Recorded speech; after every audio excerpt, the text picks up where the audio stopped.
Brought to you by Mint Mobile. Stay tuned for a special offer at the end of the show. Hi, and welcome to the Mobile Tech Podcast. I'm your host, Miriam Jouar, and it is today, Tuesday, February 27th, 2024. And I'm with Nick Gray here at MWC 2024 in Barcelona. Hi, Nick. How are you? Exhausted. Yeah. But I'm good. I'm good. I'm not too bad because mostly I've managed to pace myself, but we had more people planned for the show and they all fell off like I think everybody's exhausted. It's basically what it is. Or still busy with 1,000 other things to do because there's a lot to see today. I mean, there is a lot. This is the second day of the show, technically third day if you do media stuff, fourth maybe. So what stands out? Like, what's your general theme kind of vibe for this show? Artificial intelligence. I knew you were going to say that. Come on. So me and Anshel did like a pre-MWC show last week where we talked about what we expect. And of course, we made big jokes about that. Everybody's talking about artificial intelligence. I think it's overhyped though, because that's not the main selling point for the products that consumers are actually buying. They're still buying it because it's a smartphone. Yeah. And it does smartphone things and it's just an additional feature. But it seems the only thing anybody ever wants to talk about is artificial intelligence. Yeah. And I mean, it's only been about 2 years where it's kind of become the main topic and it's a little bit overbearing this year. Yeah. I just kind of want to be done with it a little bit and get back to like the true stuff that really matters, but I don't think this is going away anytime soon. No, I think this is kind of like the hot new thing. And I mean, CS really showed us that. But I was hoping that, because it's MWC and it's about business, like it really is about business. It's here, a business right? meeting, yeah. That it'd be more like a little bit more in the background. Like obviously there's a hype around it. It's not going to go away. Businesses are changing their business models to make money from this. It does make sense to some extent. There's money to be made. There are some good things about AI, but I wasn't quite expecting nearly as much here. I thought maybe the Europeans and the rest of the world will be a little bit more grounded in about stuff, but no. No. Well, to be fair, it is getting better. What they're showing us with artificial intelligence is evolving quickly. Yeah. I still have the question, though, why do we really need a lot of these demos that they're showing us? For the business standpoint, they make a lot of sense. They increase productivity, things like that. But from a general consumer standpoint, there's still the main benefit I still see right now for AI or generative AI just comes down to some random photo editing stuff. Yeah. Magic eraser. I mean, that's basically it right now. And even though I've had that on my Pixel 8 Pro and I use my Pixel 8 Pro every day and I take dozens of pictures, I use Magic Eraser maybe once a week. Yeah. So for the amount of it's part of the conversation and what everyone's talking about it's still just a niche thing for your day-to-day life. Yeah. Even though it's really good, yeah, it's still just a niche thing. You're not editing photos and removing someone from the foreground or the background or changing the background. That's not what most people do on a regular basis. I would agree. And I mean, until now, Magic Eraser wasn't really that AI-ish. Now it is with the new features from Pixel 8. Yep. In fact, and even Samsung with their new I don't even know why they have separate buttons for it. I mean, one needs a cloud connection, one needs to have your images uploaded to the photos, right? So I get that. But what I want to see, honestly, like if we're going to be narrowing down on this feature, which I think is actually a very helpful feature to have. I want Magic Eraser, that feature on device, to be an AI-based feature on device that is better than the non-AI version, which is kind of meh, right? Well, I think we'll get there. Like I'm sure you did that demo with MediaTek. Yeah. We are at the Qualcomm booth recording this right now. You can see the Qualcomm booth Thank you logo. to Qualcomm for letting us use their space. But we will talk about the competition as well. This is not sponsored. And it's one of those things where they were showing on-device generative image things on device as you are typing. So you start typing cat with green fur wearing sunglasses, and as you type each word, those things. The image is changing with with each letter as you're typing. You're not even finishing the word as it's predicting what you're going to say with how the words are transforming as you're typing each letter. they're showing that on device with I think that was the 9300 Yeah, that they pretty were sure showing it. It was, 9300. you know, pre-production Well, it's like prototype one of unit. those development units. Yeah. Yeah, but they're showing that we can do this on device on the chipset without going to the cloud. I was having this conversation though. I just finished an interview with an executive at ARM and talking about AI, generative AI, and the split between the cloud and on device that we have right now. And he was saying, give it 2 years and everything that we are doing now Now it will that's be on sending to device. the cloud, all these photo editing things. We've seen the large language models. You can pretty much do all of those on device, even starting last year. Yeah.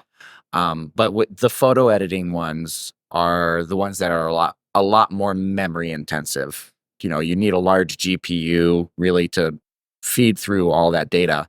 But within 2-ish years, he's predicting that all of that will be on device. You won't need a connection. And as we saw with these ones here, they're just not as refined as what a real photo is. So if you're editing a real photo and you want that real photo to look original rather than it's a fluffy green cat it's you can fanciful. go to Photoshop and do that on your PC and Lightroom. Yes, correct. Yeah. And so I think we're going to get there. It's just how fast do we get there? And then how often are you actually using it? And if you're only using it once a week, is that the main conversation about the product that you're using? And so you're talking about how the average consumer doesn't really care about AI. They just see it as a tool, maybe that they It's can just use, a tool, yeah. So I did the test. Theo, my producer, not that excited about the AI stuff. So I showed them the video that we recorded with MediaTek yesterday. And I said, look at this. As you type, it does it. And they're like, so what? Who cares? Like, we nerd out about it because we understand the implications. Right, but they're like, well, I've seen this before. I'm like, but you haven't seen it change as you type. That was the thing for me, right? For you too. But for them, it was like, so what? Like, of course it does that. Without even thinking, oh, there's been a transformational change here. Yeah. And I think, that kind of tells you generally, and Theo is my producer. They're pretty tech savvy compared to, I think, some people. So I think it tells you how it's one thing to be tech savvy, another thing to be tech interested, right? Like to be like correct, excited about the fact that, oh, look, as you type, it changes. So, I feel like you're right. We're quite a ways from, the public really understanding or needing to understand, in fact. Or needing to understand or caring enough to understand. And so that's why, part of the reason, going back to the very beginning, where we kind of get a little antsy as media people of this whole AI brouhaha, right? Because like, who cares? Like, you could call it something else than AI. It's just a tool that actually is very much more powerful than anything we've had before. Well, and I think, and this has happened over the years with different generations of technologies that have come and gone and become invisible and seamless. I think right now, AI is just being used by a lot of phone makers and even the chip makers as simply a marketing tool because it's the hot word. Yes. I've seen so much here that people are calling AI that is just an algorithm that's spitting out the same 4 options every time, but they're calling it artificial intelligence. Exactly. I like anything with an algorithm is now AI. I'm like, no, machine learning. The machine needs to learn based off of certain parameters, and the machine is making the decision, not the algorithm that you pre-programmed into it. I would even go beyond that. I would say that the current AI zeitgeist should be about large language models, because we've had machine learning for segmentation of images to figure out where the sky and for 5 years at least, right? Yeah. No, but like I would still classify that as AI. Okay. And the large language model is just the latest segment of AI, it's right? The like next generation. It's the newest thing, and even so, large language models, but also the generative imaging as well. Those are the 2 new ones that everybody's really excited about. But to your point, these chipsets, when you take a picture, Qualcomm and MediaTek, they'll go through and they're like, we can generate 8 layers of background, foreground, subject, and glasses. Yeah, and we can say we learned and we know what everything is without having to have a depth finder in the camera to segment these things. And that's amazing. I don't think that gets talked about enough because the chip makers are then like, but artificial intelligence and these are these other things. I'm like, actually, this is really important. And that's actually when someone's taking a regular photo and they're using portrait mode. Yeah, the fact that you can do that and you don't need a secondary depth sensor anymore in order to find that information, and it just does it on its own because it says that's the sky and that's got to be further away than your face is in foreground because we know what it is. And beyond that, even initially portrait mode was like, okay, let's detect the face and blur everything else. Now it's like, let's detect the face, and as you said, like, oh, there's cars, that's got to be behind you. Oh, there's a building, that's got to be behind the cars. Oh, there's sky, that's going to be behind the buildings, right? Well, and then they're looking at it too. A car, well, how big is the car compared to your face? Well, that's got to be significantly, like a car is, 12 feet long, your face is only 6 inches wide. So we can tell the depth distance wise and, apply the bokeh accordingly, right? And it makes for much better photos. Like we've all seen huge improvements in portrait mode with various phones. Plus, of course, you also have the sensors getting larger, so the natural bokeh getting better too, right? Yeah. But going back to MWC, I feel like, once you get past AI, there are a few things I saw that were pretty cool. There's some pretty cool hardware here. Yeah, and that's kind of why we come, because ultimately at the core let's be clear, I really don't want to talk about AI because they've done enough of it. So let's get to the hardware. We're done. Let's talk about hardware. So maybe we can do it chronologically and pick the things that stood out. My first meeting really was with OnePlus. So Genshin is a pretty well-known game franchise that some people really love. And I'm not that person. Like I think I appreciate it, but I don't play the game. But what surprised me, you and I have seen this because we follow Chinese phones. We've seen the Realme, branded phones with other games. We've seen Poco do it, right? We've seen, I don't know, a whole bunch. We've seen like Batman phones. We've seen Superman phones. We've seen Coca-Cola phones. So we've seen all this. But what's really unique about this is not just that it's Genshin, is that it's OnePlus and they're selling it in the US for the first time. So they're making a OnePlus 12R that's been Genshinified.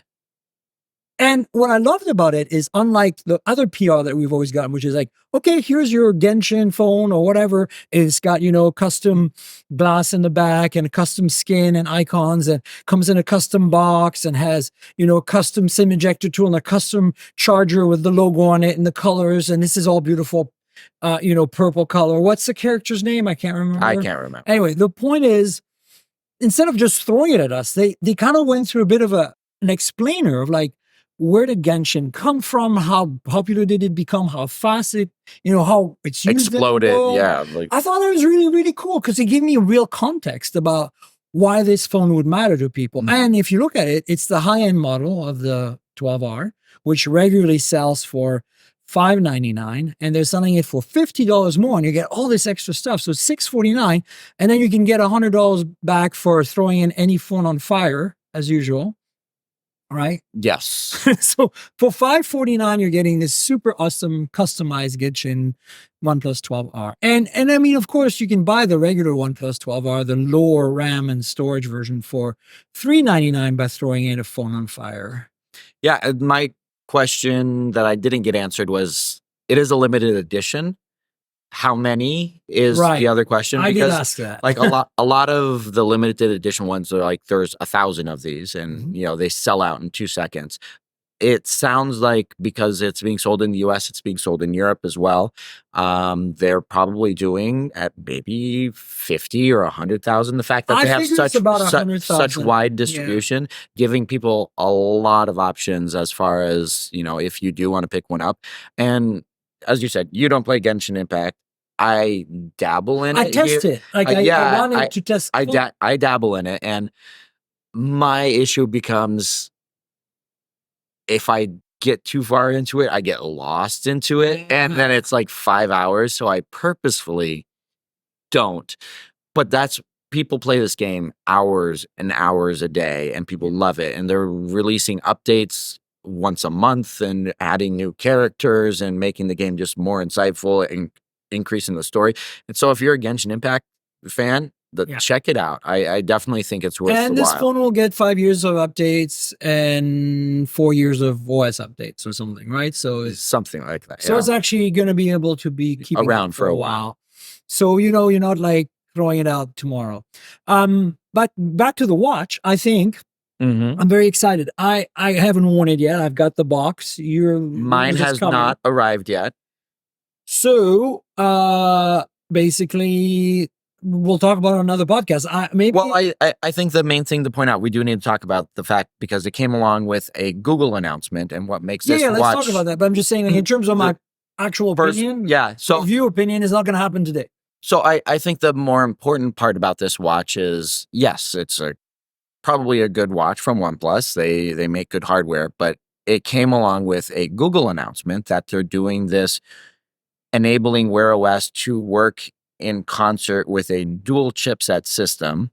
That also runs RTOS. Right. So you run 2 operating systems at the same time, Wear OS and RTOS. And what this allows is more efficient battery operating systems, allowing up to 100 hours on a single charge, which I think is something every Wear OS user has been asking for a long time. It's longer 3 battery days, and from the people who've received their watches early, because the reviews will start coming out soon. The embargo is in the middle of MWC, which is not the most convenient for us. But you start seeing reviews soon. People are saying 3 days is pretty much what they're getting, and so this real-time OS, this RTOS, is running on this chip I've never heard of from a company called BES. And, if you look at when I worked at Pebble back in the day, that's basically what Pebble OS was. It's running like on a Cortex M3, which was like a microcontroller, essentially. So very efficient, very much a real-time OS. So what does a real-time OS take care of? Things like notifications, phone calls coming in, refreshing your always on display, like if you have always on this enable. Note though that I talked to Avi about this. Any complications you have that require Wear OS, like checking Outlook email count or the weather or stuff like that, complications that are tied to a specific app, will blow away your power consumption, because you're actually running Wear OS at that point with always on, which is not good. But OnePlus tells you if that's happening. Like it ahead of time tells you, if you install this, you won't get the battery savings. So it's actually really interesting. And to have Google officially there at the announcement saying, hey, we're working on this. This isn't, OnePlus is the first, basically, the is first what to do we're it, getting. So I think this is a step in the right direction, because, Wear OS is... It has its ups and downs. I mean, I was just going to literally say, it's not just Wear, it's like Android Wear before that. Like, it's always been, like all Google things, freaking soap opera roller coaster ride, and I'm a fan. Like, I'm wearing this Galaxy Watch 6 Classic with Wear OS, and honestly, I'm very happy with it. Except for battery life isn't great. I have to charge it every day. And then I've worn the Pixel Watch, and I loved it too, other than the size. And again, battery life. iPhone, Apple, and Apple Watch users are familiar with the battery life problem. Well, I think it goes to just not the inefficiency of Android, but the inefficiency of Android in a wearable device, because it is still running Android. Let's be clear. We're technically running a full operating system here, and you're just getting a view of the mobile view. And I was expecting we would get like a more stripped down version that's more efficient by let's strip more out of it to make it more efficient. But this approach of let's have 2 operating systems running simultaneously that offload, because they've essentially realized it's these specific systems that are causing the most power efficient uses within the operating system. And if we can offload that to a separated operating system that's extremely light, we can get around it. And it's kind of like a MacGyver hack. Yeah, totally is. Like- and it's like also the sensor suite, you know, all this stuff for step count and sleep tracking and heart rate sensing and all that. So it's all done by the RTOS. And you know, the interesting thing about that is if part of the reason I had a positive review of the original OnePlus watch, even though it was panned by a lot of people, was because you and I have played with these Chinese watches that are based on a real-time OS and run 2 weeks on a charge. 2 to 3, yeah, two to 3 weeks on a Because charge. we understand there's no apps, there's no Google Assistant, there's no Google Maps. There's no real notifications between phone calls and text messages. That's all you're getting. You're getting basic stuff. But for a lot of people, that's actually enough. I think that because we come in North America, especially in the West, we come from this Apple Watch perspective where you could run heavy duty things on your watch, like go out with your earbuds and Spotify streaming from the internet on your watch, right? Like then, of course, the original OnePlus watch and similar real-time OS watches are kind of crap. So this kind of solves the problem. What I want to see next is Qualcomm, hello, we're right here at their booth, make a chip like maybe the W6, which will have that BES or real-time OS second chip on the die as a separate, you know, CPU kind of thing. No. So that's the next It would just step. be like a separate core. Separate core running kind on of like QoS. what they have right now with, you know, the stuff that listens to us doing the assistant call worlds and all that other stuff on our phones. So I think it'll be interesting. The next thing I did was Lenovo and Moto. Shall we talk about that? Let's do that. So what's your take on the Lenovo stuff? Lenovo, so they announced a couple new laptops, things like that, but the thing that everyone's been talking about is their transparent display laptop. Very cool. Which is incredibly cool, and I'm still trying to wrap my head around why would you have that? Why would I ever need this? And yet it is incredibly cool. So just picture any sci-fi movie you've seen where they're using a transparent display something and it's like a cool spaceship, or it's Iron Man where he has that transparent phone. He's in a helicopter and he's got that transparent phone. This is what we're talking about. It's a LCD display. It's LCD, right? Or it's some kind of new tech I've never heard of. I don't think it's OLED. It can't be OLED. I think it's transparent LCD, incredibly bright nits. It's still a prototype, so the brightness of the screen cannot be adjusted right now. So the brightness you see is the brightness you get. And I think it's edge lit too. It's edge and bottom lit. Oh, both? Okay.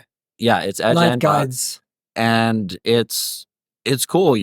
Someone from the back can see what you're doing on the front, and they did a scenario of you can be an artist and you can go out into the field and you can line up your display with what you want to sketch out, and then you can sketch it out. The only downside here, it's not a touch screen, so you can't use the pen on the screen. You have to use it on the base. So the base it's the whole base is like a Wacom touch screen.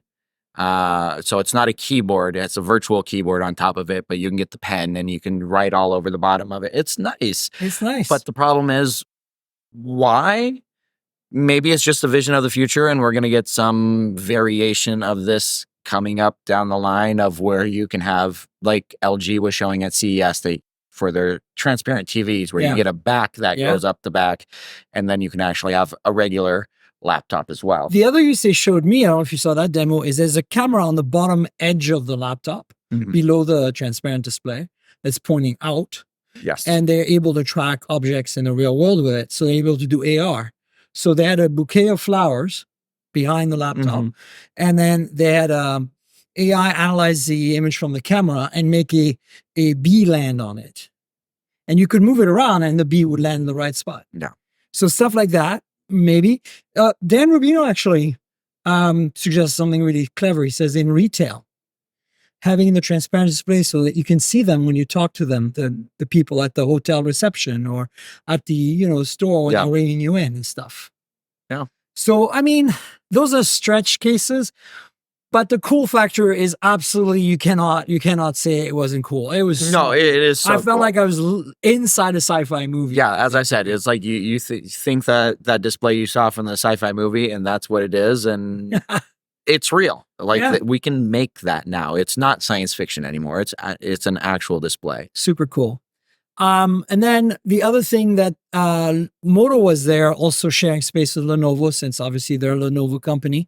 And they were showing, I mean, We've seen it before, but we have it's to like, call it the right name. The adaptive display concept. I will never. I did not put that in my reel that I posted. I'm sorry. It is called the I called adaptive. it the Bendy phone. I called it the Mendable. So it's a phone that we've seen this before. I think, was it Nubia who did it? No, we saw Lenovo do this at Lenovo Tech I World. feel like MWC years ago, there was a thing you could. But Lenovo did this 8 years ago. 8 years ago. 8 years. So the original one, if you search Lenovo foldable phone, 8 years ago at Lenovo Tech World at their annual tech conference, they showed off the same thing. Here's a phone. What if I put it on my arm and it wore it out as a bracelet? So it's been around for a long time. This is the first time they've actually let other people hold it and touch it. Yes. And it's a real phone. And the difference between that one and this one, like the bezels are so much smaller. It's an actual OLED, usable, and you can it's an see OLED. it's a really high quality display. So it is impressive. Like, yes. I think what's more impressive, because we do have, if you have an OLED phone, you can technically pull the panel out, and it is flexible. You can bend it. Like the technology, like it's bendable displays is not a new technology.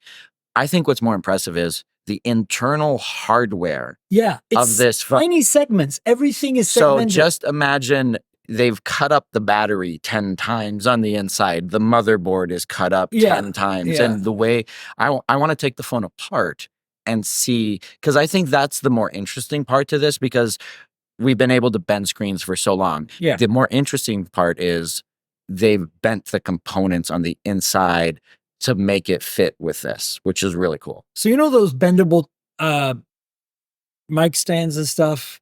You know, that like basically the Joby, the Joby kind of like tripod thing. Well, that's the same idea, but inside the phone. So little modules. You can make it into an S shape. You can make it round and put it on your wrist as a bracelet, and the display's on the outside. Yeah. You can kind of do Cobra pose, which is like, like L shaped like this. Yeah, so the front sticks up. 1/3 is the base, 2/3 is the rest. It's very cool and not practical. So if anyone's seen or used Motorola's flip phones, they have certain games for the cover display. That's right.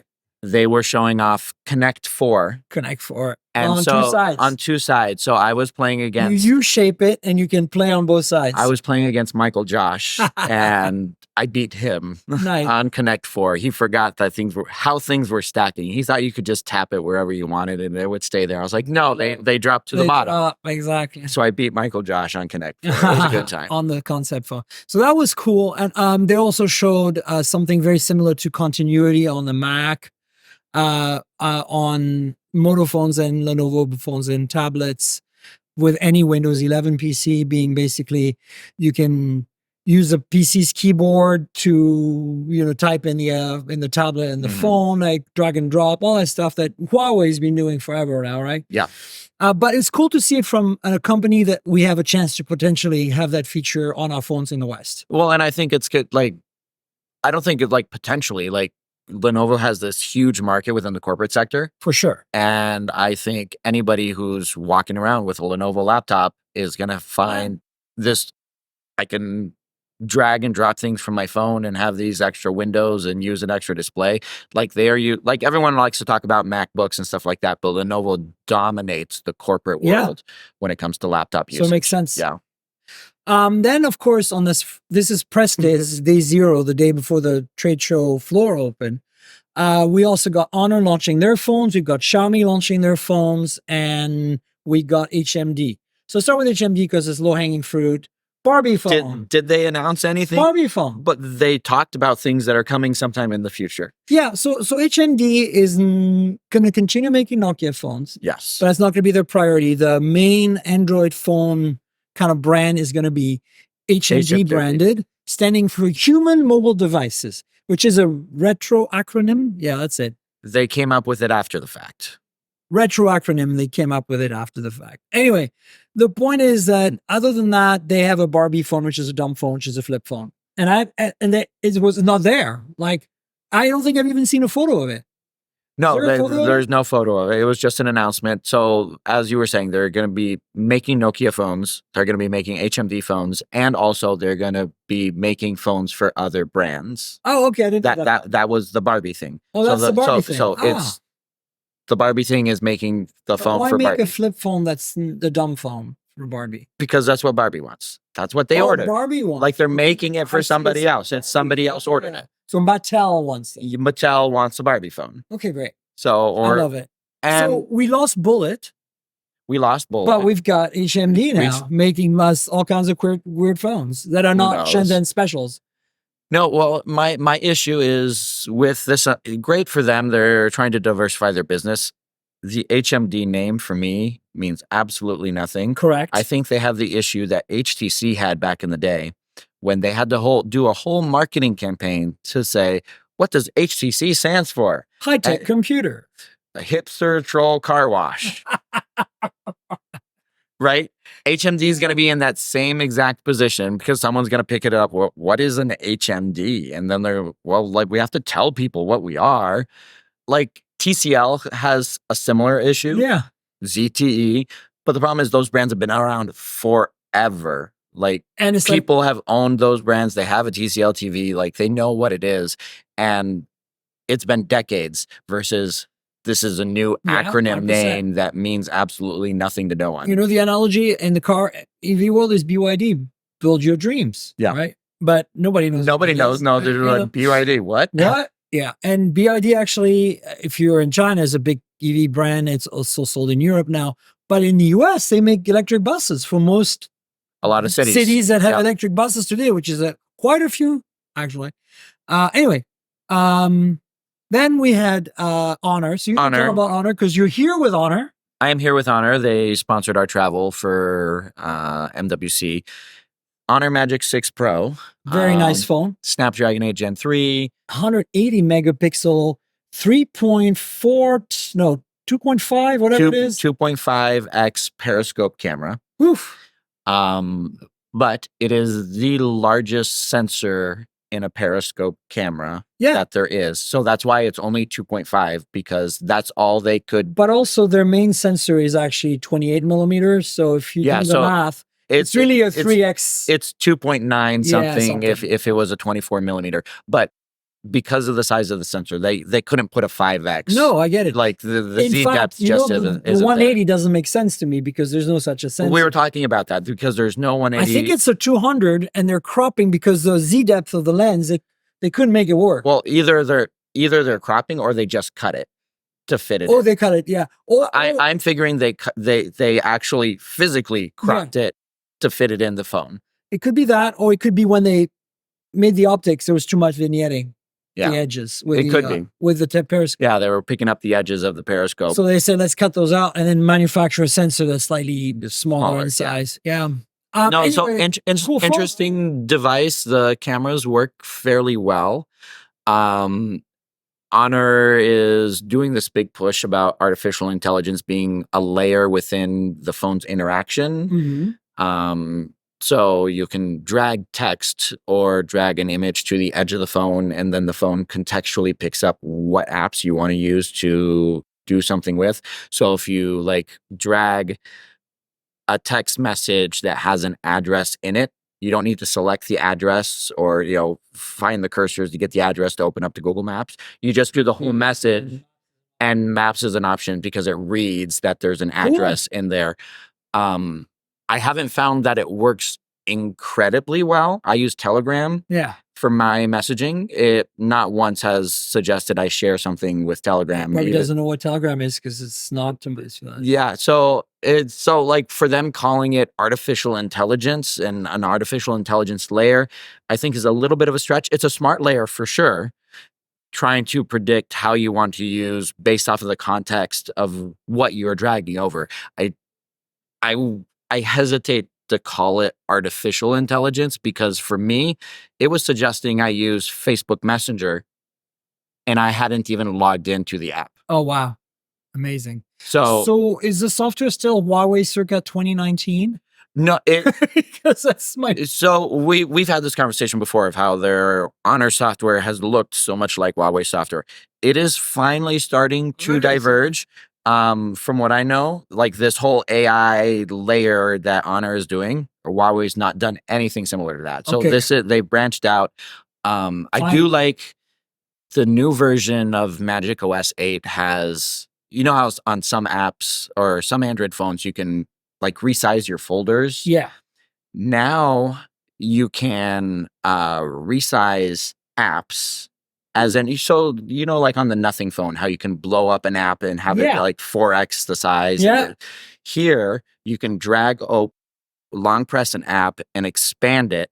But then what it does, it expands all the shortcuts that are available through long presses. And so you can have Gmail and it expands and it looks like a folder and it expands down new message and it expands those shortcut features that you get with a long press. Smart, actually. It's something I haven't seen before. So I give them props for that. It's still the overall look and feel still needs an update. Yeah. Like you still set up the phone and you set up gestures and it still has that gesture tutorial that they used the very first time that they rolled out gestures. So there's still things they do need to work on to give it a fresher look. Yeah. But they are adding fresh features that are not that I haven't seen yet, at least on a Huawei device, which I think is a refresh. Yeah, I didn't have enough hands-on time with the phone, but the hardware is exquisite, like it was last year with the 5 Pro, which I got. And they're using a carbon silicon battery. Yeah, 6,000 milliamp hour. And I was wrong on that. It was 5,600. Okay, 5,600, but it's still so they're so thin compared to it's incredibly thin. So it's heavy though. It's a pretty dense phone. It is heavy, but I think a lot of it has to do with the camera module on the back. Yeah, for sure. I'm not complaining about it. I'm just saying. But I like the idea of OEMs branching out with different battery chemistries because, covering EVs, there's so many different battery chemistries right now that are adding additional density to that we should have phones that have 7,000 milliamp hour batteries on the inside. It would be nice. Get some solid state batteries. Or we can do what Energizer, who is made by, what is that French company that Avenir Telecom. Avenir Telecom owns the Energizer brand for phones, and they continue making batteries with phones in them. Oh yeah, like the 22,000 milliamp hour, and it's a battery with a screen on top. A brick. So then they had the Porsche design RSR. That's it. Porsche design RSR Magic V2 folding phone. This phone is taken a long time to launch. I mean, it was announced at IFA as a non-Porsche phone, but for China only. Then we got the global launch recently. And now we've got this Porsche design, which is ridiculously fancy and expensive. It is nice. But it's super sexy. It is super nice. Like my only hesitation with this phone is it's last year's chipset. Yeah. When you can buy a better performing foldable device, but it is still the world's thinnest foldable. Yeah. Like when you unfold it, it is incredibly thin. But the Porsche design of this phone makes it so much better than the original. Oh, it's super slick. You just need to shell out $2,800. No, it was 2,800 euro. That's right. So $3,000+ to have the privilege of buying this phone. But I think it's probably one of the best looking foldable devices that we've gotten. 100%. 100%. All right, let's move on to Xiaomi. Xiaomi announced the 14 for global markets. It's been out for a while in China. 14 Pro, and 14 global. Or the Ultra. Yeah, the Pro is not out for global market. Oh, they did not announce that one. Just 14 and 14 Ultra. And then the 14, I have one now, a beautiful emerald one, which nice green color. You have it here? I have my white one, yeah. Show that to the folks on Patreon real quick. There we go. It's a very pretty phone. And it's one small. thing you won't unsee. 6.2-inch display with very little bezel, so the chassis is really small. As I point this out for those of you watching on Patreon, the camera module looks decent. But if you look at it for a little bit too long, it'll look like an electric stovetop, and you'll never unsee it again. Every time you look at it, you're going to see an electric stovetop. I see it now, especially because it's got those little rings. The rings. Oh, It's an induction cooktop. Leica branded camera system, super state of the art, triple lens with a with a telephoto, and really nice phone. Yeah. So I got an Emerald one. I'm gonna play with it, let you know what I think. 14 Ultra, the mother of all phones. So imagine the Oppo Find X7 Ultra, but now add variable aperture to that. It's basically what you get. But the Ultra still the Ultra has over the Ultra. The Oppo still has the advantage with the 2 periscope Correct. cameras. Yeah. So I personally love the But colors. it's the same main sensor, the Lydia whatever 900. Yeah, so from 1-inch. an imaging perspective, they are the same except for when it comes to the zoom cameras And the variable. and the variable aperture. I could leave the choice. variable Yeah. aperture, like just give me the lower number and I'm fine. Yes. And I don't like, when do you actually use the variable aperture? Well, Like, that's what I want to experiment with because I haven't tried it yet. I've Well, done but you- dual aperture on Samsung before, yeah, but on smaller sensors. So smaller it's a sense. Yeah, very and different it's been a experience. while too. Yeah. No, and I would say the most important part of the announcement is that the Ultra is global because last year it was wasn't. not. And I think that's going to make a big difference. And when we say global, we mean everywhere But except North the America, US of course. and Canada. So there are other things like they announced a watch as well. And speaking of watches, the Oppo watch, there's an Oppo watch that's identical to the OnePlus watch. Is there? Yeah. I have not I don't seen know if that. it's officially been announced, but Well, they didn't I saw a they leak of didn't bring it to MWC. they didn't bring the MWC, but expect if you're in another market that doesn't have There might. So you're gonna get China market. China market. So Xiaomi, of course, they have their car on display. So they have an entire ecosystem, legitimately, from watch to tablet to phone to laptop to car to vacuum cleaner to routers to everything. fitness trackers to I mean, I think they have 1,400 products in their lineup. Yeah. Just keep in mind, Xiaomi doesn't make any of them. That. No. Well, phone. for they make the phones. Yes, that's how Xiaomi got founded with MIUI. Like that's where they got started. But for those who don't know, most of the products within Xiaomi's lineup that are not phones are licensed from other companies who come to Xiaomi and say, we make this cool product. And Xiaomi says, is this good enough for us to put our logo on? And these are separate companies. It's not like, and essentially they do a stock buy acquisition of these other companies and they buy in like 50% of their companies. But then for those who don't know, like their watches, the Mi Bands were made by Amazfit. Oh, Amazfit. Okay, cool. So the original Mi Band and all of Xiaomi's wearables are made by Amazfit. And then Amazfit was like, well, we can launch our own brand. And so then Amazfit then Amazfit retroactively said, we're the largest smartwatch manufacturer in the world because the Xiaomi Mi Band was. And so we can make our own stuff under our own name. So that's awesome. Let's see what else happened after that. We got trying to remember what happened on day zero. I mean, the Samsung Galaxy Ring. We got more details about that. How much do we know? Because I don't know really anything other than it's in a box at their Samsung. Yeah, so they're showing it off. They talked a little bit more details about health and tracking and everything like that. The important things that people really want to know: how does it fit? What is the price? None of that is yet available because it is in a glass box and we can't touch it. But they're showing it off in, I think, 3 different colors at their booth. I think like 10 or 11 different sizes. Holy crap. So like whatever your ring size needs to be, they will have a size for you. That's impressive. But for me, it comes down to what is the price going to be? Because it can't be... I think it can't be $300 because that's the price of the watch. But all their competitors are selling these rings for $300. So do you blow out the competition and sell it for $199 or $159, something like that? Based off of the hardware that's in there, it should be selling for $99, right? Like it's so small, the battery is so small, the components aren't that expensive. But it might work out that way because Samsung has economies of scale that other companies simply don't have. But I see most people buying this as an add-on. You buy the new Galaxy S24 Ultra, pay $99 to add it on, like with the watch. It's free even. Well, because like with the watch, earbuds.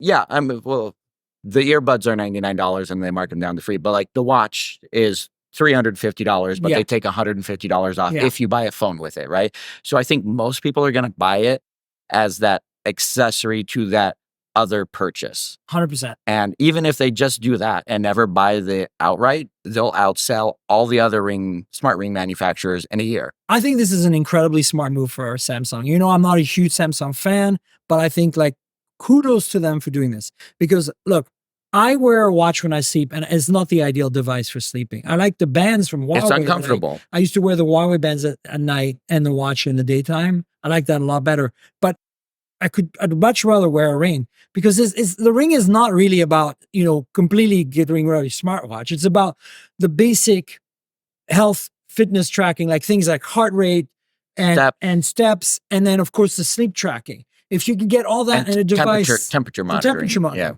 So I think this is going to be a big move, because you know what? I don't think Apple has anything like this. Not even in the works. I don't think, unless they surprise us in WWDC or something. I think that by giving it away essentially, you know, or subsidizing it heavily, like you're suggesting, they're going to dominate the market very, very fast in the West. Yeah. Because people want rings. Trust me. Once you use a smart ring, it's hard to go back to not using one. Yeah, I haven't used one yet. I haven't either, but everyone everybody keeps tells telling me that. me. And these are people I trust. Yeah. People like Michael Fisher, Joshua Vergara, those folks.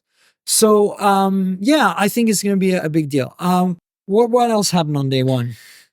I mean, there was a lot of other announcements for cheap. We were talking cheap foldables. Oh yeah, let's talk about that. Brands that you wouldn't think would have a foldable device because you think it's premium, but we have a ZT Nubia Flip 5G. Well, that's not too cheap or janky yet. No, but that's. Do we know what chipset is in this thing? I haven't very. That it was a Snapdragon 7 Gen 1. Oh, okay. Well, it's not too bad. It's a solid mid-range chipset from Razor minus. Yeah, I like to call it.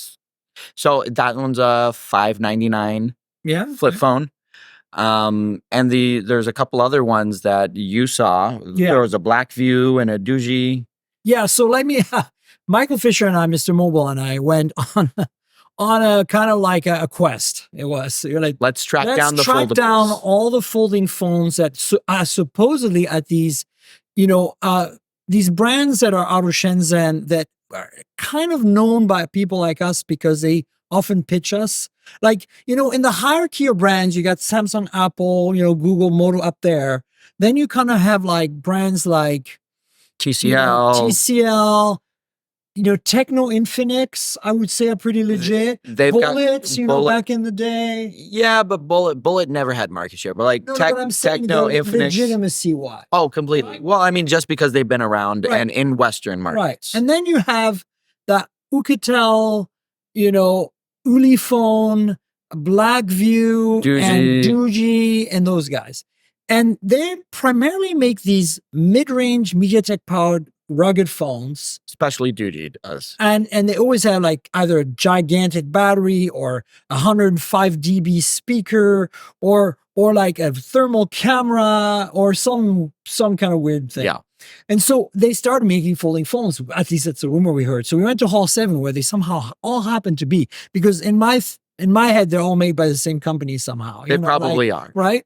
And so we showed up, and sure enough, out of 4 booths, 2 had flip folding phones, legit flip folding phones running Helio G99 4G chipsets from MediaTek. And so for bottom of the barrel for folding. Yeah, for reference, that would be a $99 or $150 phone if it wasn't a folding phone. Yeah, so like up to say $250. Did they say what price points they would be for these folding devices? But Michael and I estimate like at the lowest maybe $400. Yeah, it's like $350 to $400 might be at the bottom. I mean, look, granted, they were built as a high-end product in their portfolio. They all had metal frames, glass or maybe plastic backs, hard to tell. But they definitely glass fronts. They all had, you know, the secondary display. They all had 2 cameras, and one of them looked like there was a you know, like I think one of them had a 108 megapixel sensor on it. So like they're not super janky, but we still went on a janky Chinese folding phone quest, and we came away with photos and videos, and we're very They are real. They're real. And to me, this commodification that we're seeing. As soon as you see those 4 brands or other Shenzhen-based kind of like ODM brands making these devices, you know that we've come to a point where anyone can, go to Shenzhen and say, I want you to manufacture this phone for me. And it's a flip folding phone.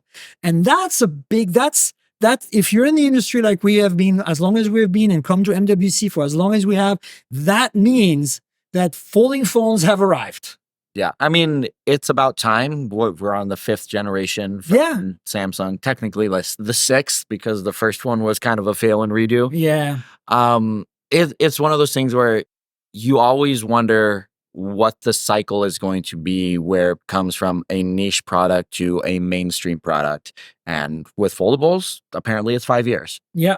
We have multiple options in the US. There's even more options in Europe. And if you're in China, you have unlimited options when it comes to foldables. Like every OEM's got a foldable device now.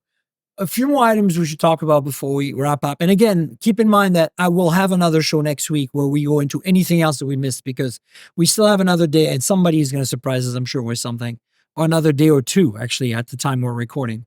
But Oppo last night launched a bunch of really cool things, specifically a pair of glasses that actually looks like glasses. It's not too bulky. It's not too weird. And they are Oppo AR glasses. AR glasses with proper displays in them. Yeah. And but they don't have cameras, which is weird. They cited privacy. No, I know, but I'm just saying, like, a bit strange. It was funny because we showed up a little bit before the event, and I was wearing my Meta glasses, and one of I forget his name, the doctor who did the main presentation. I forget his name. Yeah, she was great. No, the gentleman. Oh, guy. Okay. And I was chatting with him about my Meta glasses, and he was like, oh, it's got the camera, though. That's a privacy concern. And so, like, I walked him through, well, if you take a photo, it lights up a light. If you record a video, the light stays constant. If you try to block the light, the glasses yell at you, saying, uncover the light. So personally, I don't think that's a huge privacy concern, because people know that what's going on. It's been such a success. Correct. But again, they were saying this is more of a concept right now with their AR glasses, early prototype. So the final units may have a camera, but I think this, to your point, they look like regular glasses. They were a little bit wide. Low wide. Like, I've had photos with them on, and I'm like, they look a bit big for on small faces. I think that was mainly a design choice. I don't think it was a technology issue for it being wide, because the screen inside was small. Pretty small, yeah. And the hardware that's built into the frame of the glasses, like, small didn't dictate how big the lenses were on the front. Yeah. So I think we're nearly there. I was talking to Michael Fisher after the event as he and I were walking onto another thing, and I was saying two more generations. 100%. And 2 more generations, and Oppo typically takes 2 years between generations for their AR glasses, so 4 years, and I think they'll look and act like regular glasses, and we'll finally have that augmented reality world that Apple is trying to pitch that they do. They keep saying they're an AR headset. I'm like, no, you're a VR headset. VR was past. Yep. But 4 years and we can be there. That's not that far away. This got me really excited. There's a China-only product for now, obviously, for Oppo. But look, this was the first time, other than X-Rail, that I've gotten really excited with AR glasses recently. Also, they showed their deblurring, AI-based deblurring technology, which I think, works. It's totally legit, except that the demo was kind of janky, because many of our phones were capturing the spinny wheel that they were using to demonstrate how a phone has a hard time capturing motion. And then the AI can fix that. Most of our phones, like my Pixel, captured it perfectly. So you took a picture with your Pixel and you showed it to me, and I walked over with my Pixel 8 Pro, and I was like, bleep. Oh, yep. My phone did it better than their demo did. Right. But you have to remember that Google rolled this out as a specific blur-free algorithm to capture your child moving. You throw your kid in the air and capture felt pictures. bad because we're like, they're trying to demo this and we're like a phone in our pocket that is already does it and does it maybe better. Better. I think the Pixel does it better. But to be fair to them, a lot of the Chinese manufacturers do have issues with shutter lag and exposure Yeah, time. they tend to go for long exposure. And for comparison, Honor with their phones, the last 2 years with the Honor Magic 5 Pro and the 6 Pro, they've improved it this year. They have a special, they called it they're calling it a sportography mode, where it essentially captures 1/1000th of a second. You know, this nightography, sportography has got to it's got to die. But so they have a special mode, and you actually set it, and it recognizes sports actions. Yeah. And so, like, if you're jumping, if there's someone playing basketball or someone dancing and they're doing moves, it captures multiple image, like it captures like a couple hundred images, and then it pulls out what it thinks the algorithm is the best pose for that image. Yeah. It does some, body language analysis of, this is what a pretty picture looks like, with the human body. But it's capturing like 1/1000th of a second, and they don't have any issues with blurry shots in that mode. But Oppo is also OnePlus. Yeah. And we've seen OnePlus have issues with motion. Like we were with the OnePlus Open launch, and we were on a boat taking pictures of the New York skyline, and just the slight movement of the boat, everyone's pictures were blurry. Yeah. They fixed that though. And then also now they have a sport button at the top. Yeah. Yeah. But look, the reality is we're not done with MWC. There's a few more things. Nothing is here, but they haven't really announced the new phone yet. There's been they've been teasing it forever. The two. We should know tonight we're going to a nothing party. Okay, so right? Is it a party, or are they going to actually show the thing?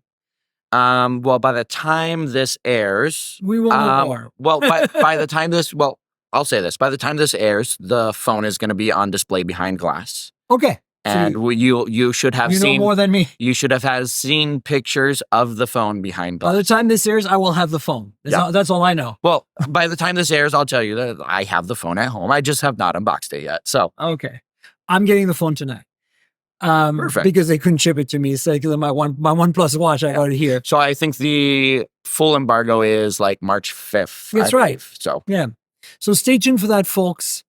We'll have more about nothing. Nothing to see here. Nothing to see here. It never ends.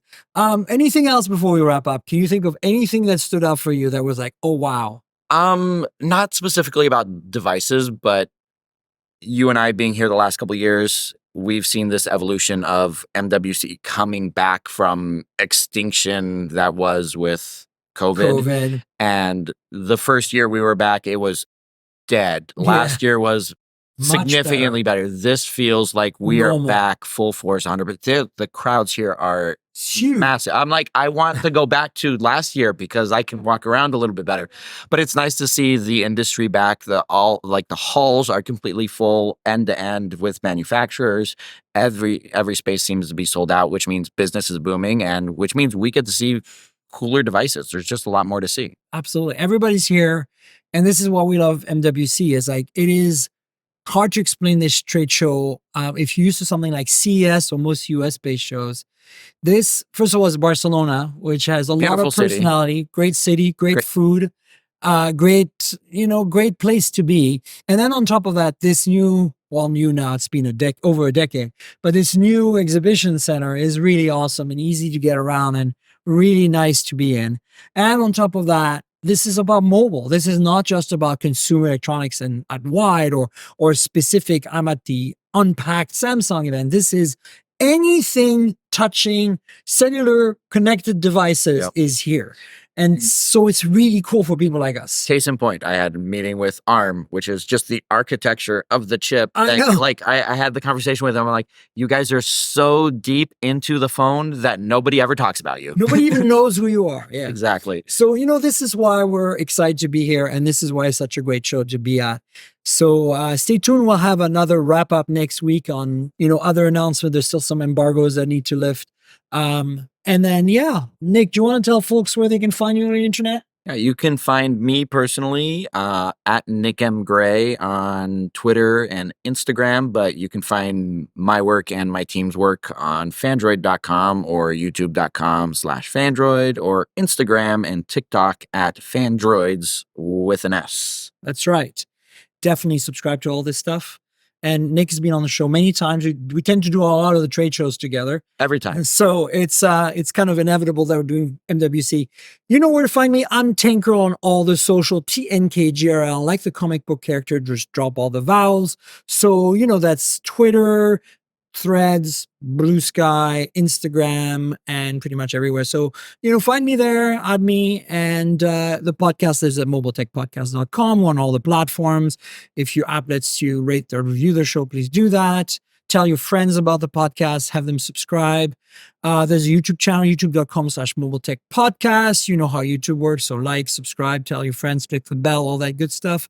And then more importantly, we mentioned it earlier when you were showing the Xiaomi 14. When you were showing that, we mentioned Patreon, patreon.com/Tankerl, patreon.com/TNKGRL. There's a video version of this podcast you can watch every week, a little bit ahead of the audio version that's free. So if you want to help me out, subscribe to the Patreon, pay the monthly thing, and you'll get the video version and you get to see it a little bit before everyone else. So I hope you can help me out. And check that out, patreon.com/TNKGRL. If you don't want to use Patreon, there is a link in the show notes where I put the links to all the things we discussed. And in there, the one you can click through to go to PayPal and buy me a $5 coffee or something. I'd appreciate your support. And I want to thank our sponsor, Mint Mobile. So as you know, I'm constantly reviewing multiple phones, and while that's fun, it also means I'm constantly spending a lot of money for wireless service on multiple SIMs.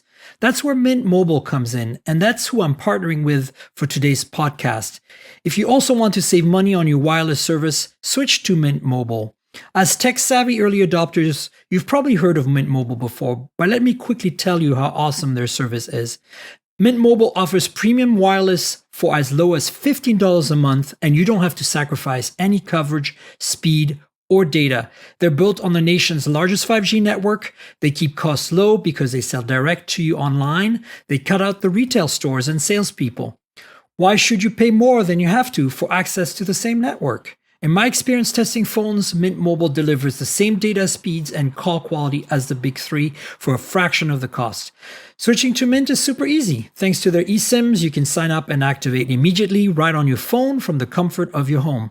No more standing around and waiting in line at a big wireless store. You can keep your current device and phone number and easily switch services. And if your phone isn't eSIM compatible, Mint will ship you a new SIM free of charge. All Mint Mobile plans include unlimited nationwide talk and text, lightning fast 5G, and free mobile hotspot. Mint will show you how much data you use each month and recommend plans that save you money. Mint also offers a modern family plan that lets you set up a super affordable family plan with as little as 2 lines. Use my link mintmobile.com/mobiletech to get premium wireless starting for $15 a month. That's mintmobile.com/mobiletech. Stop paying more than you need on your wireless bill and start saving big with Mint Mobile. And finally, I want to thank you again, Nick, for being on the show. Thanks. My pleasure. Always fun. Absolutely. We'll be back next week with another show, folks, so stay tuned for that. Until then, cheers, everybody.